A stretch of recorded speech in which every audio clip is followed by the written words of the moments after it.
This video is on how to download firmware using UEdit Lite. Open Unico UEdit Lite. We'll go to Communication, Connect, select whatever COM port you have set up, connect.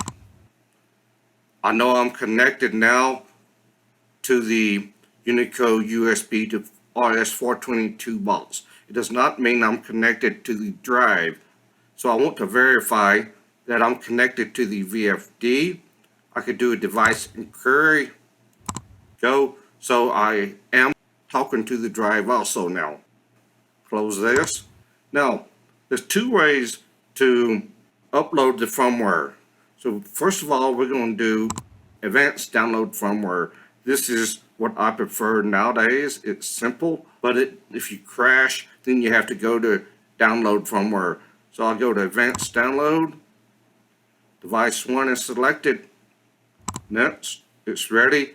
I will select a speed. I'm running at 3 megabytes per second. Next. So I want to browse. Now I've got 341 in. I want to go to the latest software, which is 362. Software for download. There's the bind file. Open. Next. Download. Now this process takes a couple minutes. Okay, so I've downloaded my firmware, no errors. Click OK. Then done.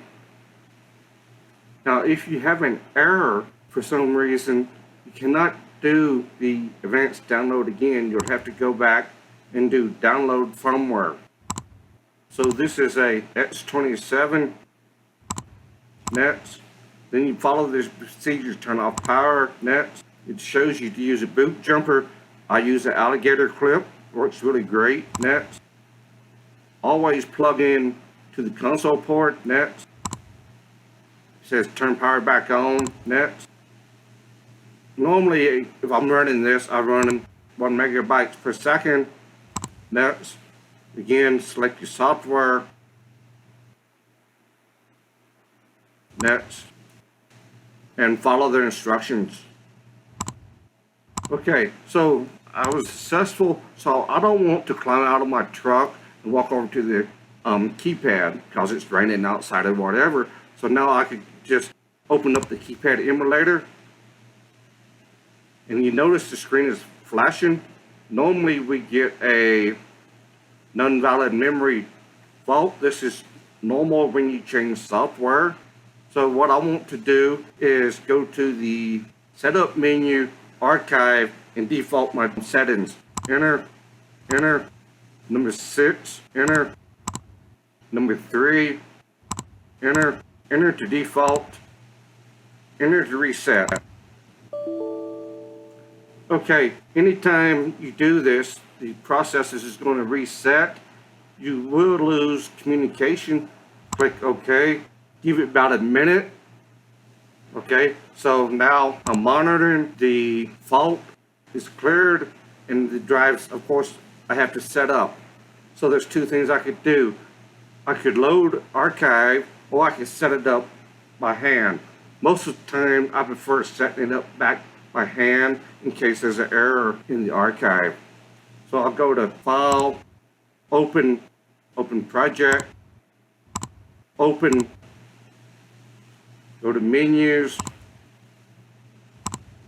go to Quick Start, Connect.